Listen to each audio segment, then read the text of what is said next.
আসসালামু আলাইকুম। মিশরে দশম শ্রেণীর ছাত্ররা, তোমাদের ওজাইবে আরও যে অংশটুকু বাকি আছে সেটা আজকে দেখাবো। তোমরা তোমাদের বইয়ের 358 নম্বর পাতার 2 নম্বর সমস্যাটা দেখো। ওখানে সমস্যাটা দেওয়া আছে, ওজন কিলোগ্রামে 35 জন শিক্ষার্থীর, তাহলে ওজনের একটা তথ্য দেওয়া আছে।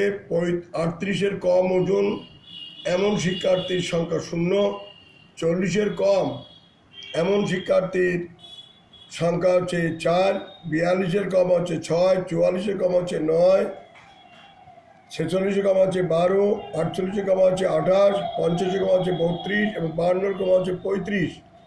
এই যে সমস্যাটা দেওয়া আছে, এর ক্রমযৌগিক পরিসংখ্যান তত্ত্বটা নিতে হবে এবং সেখান থেকে ওজাইব অঙ্কন করতে হবে এবং ওজাইবের সাহায্যে কী করে মধ্যমা নির্ণয় করা যায় এবং সেই মধ্যমাটাও সূত্রের সাহায্যে যাচাই করে নিতে হবে। আমরা অঙ্কটায় ফিরে আসছি। ওজন 35-এ কম, এখানে শিক্ষার্থীর সংখ্যা 0। এইটা যদি আমরা শ্রেণীতে নিয়ে যেতাম তাহলে শ্রেণী কী হতো? 38-এর কম মানে কি 36 থেকে 38, এখানে পরিসংখ্যা হচ্ছে 0। তারপরে 40-এ কম মানে কি 38 থেকে 40, এর সংখ্যা হচ্ছে 4। 40 থেকে 42 এর সংখ্যা কত? 2, কেন 2 হচ্ছে?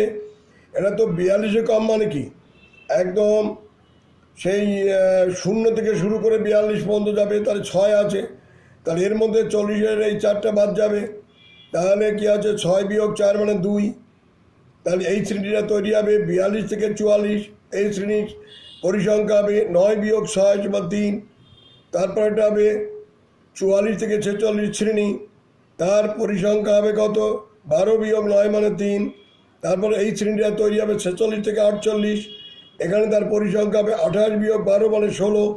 তারপর এখানে হবে 48 থেকে 50 এই শ্রেণী, সেখানে তার পরিসংখ্যা হবে 32 বিয়োগ 28 মানে 4। আর এই ক্ষেত্রে শ্রেণীটা হবে 50 থেকে 52, এখানে তার পরিসংখ্যা হবে 35 বিয়োগ 32 মানে হচ্ছে 3। তাহলে এখানে শিক্ষার্থীদের যদি আমরা ওজাইব তৈরি করতে চাই এই পরিসংখ্যান তত্ত্বের উপর দাঁড়িয়ে, তাহলে এক্স অক্ষ বরাবর আমরা শ্রেণীটাকে বসাবো আর ওয়াই অক্ষ বরাবর আমরা বসাবো পরিসংখ্যা। তাহলে আমরা এখানে 0 থেকে আমরা একটা 38 পর্যন্ত চলে গেলাম। 38-এর পর 40, এখানে আমরা 38 থেকে 40 মানে 2 ঘরের জন্য ক ঘর নিলাম? 10 ঘর নিলাম। 40 থেকে 42, তাহলে এটাও 10 ঘর, তাহলে এক্স অক্ষ বরাবর 10 ঘর সমান 2 আর ওয়াই অক্ষ বরাবর 10 ঘর সমান 5 নিচ্ছি। এইভাবে আমরা সূচকটা তৈরি করে নিলাম। এই স্কেলে আমরা ওজাইবটা অঙ্কন করব। তাই দেখা যাচ্ছে 38-এর বেলায় কি আছে? 38-এর বেলায় পরিসংখ্যা হচ্ছে 0, 40-এর বেলায় পরিসংখ্যা হচ্ছে 4। তাহলে কি আছে? যেহেতু 10 ঘর সমান 5, তাহলে 4-এর জন্য আমি 8 ঘর। 42-এর ক্ষেত্রে কত হচ্ছে? 6 মানে তাহলে 12 ঘর, 42 বরাবর 12 ঘর। 44 বরাবর হচ্ছে 9, ক্রমযৌগিক 9 মানে 18 ঘর, এখানে বিন্দু পেলাম। 46-এর ক্ষেত্রে হচ্ছে 12 মানে হচ্ছে 24 ঘর বা 10-এর পরে আরও 4 ঘর। কিন্তু এই যে বিন্দুগুলো আমরা পরপর বসালাম। 48-এর ক্ষেত্রে 28, 32-এর বেলায় হচ্ছে 50-এর বেলায় 32 এবং 52-এর বেলাতে 35। এই যে বিন্দুগুলো পেলাম, বিন্দুগুলো পরপর যোগ করে একটা বক্ররেখা পাওয়া গেল। এই বক্ররেখা বলবো আমরা ওজাইব। এখানে দেখো ক্ষুদ্রতর সূচক অর্থাৎ ক্ষুদ্রতর পরিসংখ্যা থেকে পরপর আমরা নিয়েছি বলে, ক্রমযৌগিক পরিসংখ্যাগুলো নিয়েছি বলে একে বলা হবে ক্ষুদ্রতর সূচক ওজাইব এটা।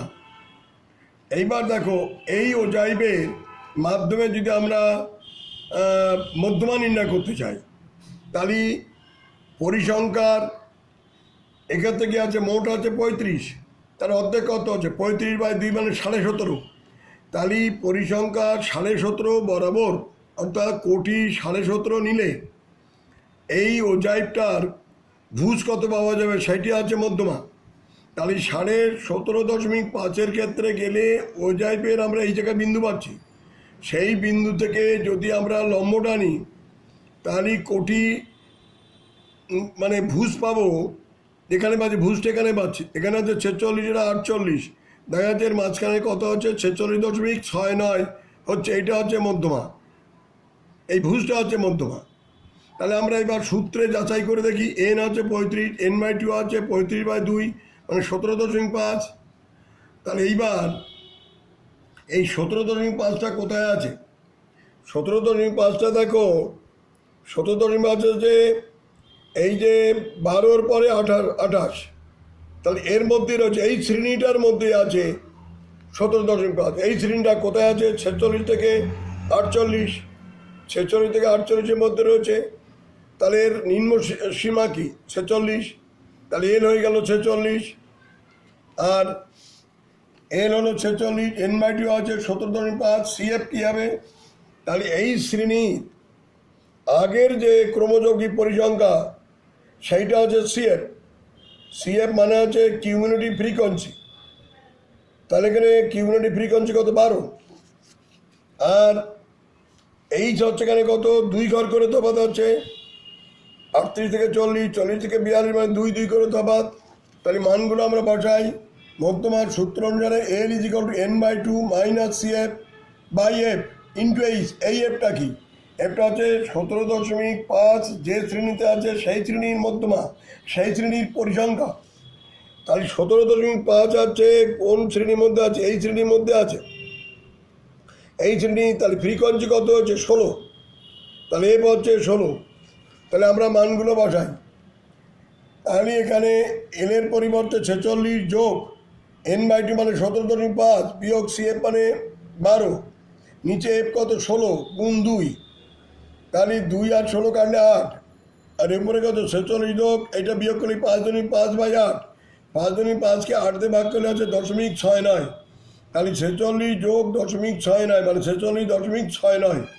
দেখো সূত্রের সাহায্য যে মান এসছে, আমাদের লেখচিত্রের সাহায্য সেই মান এসছে, অর্থাৎ ওজাইপের মাধ্যমে আমরা যে মধ্যমা পেয়েছি সূত্রের মাধ্যমেও সেই মধ্যমার মানটাই যাচাই হলো। তাহলে এইটা তোমাদের দেখো ওজাইপ অঙ্কন করা, ওজাইপের মাধ্যমে তোমাদের মধ্যমা নির্ণয় করার সংক্রান্ত সমস্যার আমরা সমাধান করিয়ে দিলাম। এইখানে তোমাদের ক্লাস 10-এর সিলেবাস শেষ হয়ে গেল। আবার আমরা পিছনের দিকে ফিরে যাব। কাল থেকে তোমাদের গুরুত্বপূর্ণ যে চ্যাপ্টার 10ম শ্রেণীর মাধ্যমিক পরীক্ষার নিরিখে, সেটা হচ্ছে হাইট অ্যান্ড ডিস্ট্যান্স, অর্থাৎ উচ্চতা এবং দূরত্ব। এই চ্যাপ্টারটা ত্রিকোণমিতির শেষ চ্যাপ্টার, এটা খুব গুরুত্বপূর্ণ চ্যাপ্টার। ওই চ্যাপ্টারটা আমি আবার ওটাকে তোমাদের পর্যালোচনা করব, তোমাদেরকে আরেকবার মনে করিয়ে দেবো কীভাবে অঙ্কগুলো করানো হয়েছিল। যখন করানো হয়েছিল নিশ্চয়ই তোমরা বুঝেছিলে, এবং তোমরা যদি আরেকবার ওইটাকে দেখো তাহলে নিশ্চয়ই তোমাদের মনে এসে যাবে। কালকে তোমাদের ওই হাইট অ্যান্ড ডিস্ট্যান্সে অর্থাৎ উচ্চতা এবং দূরত্ব এই চ্যাপ্টারের আর যে অঙ্কগুলো আমি করাইনি সেই অঙ্কগুলো কষিয়ে দেবো কালকে।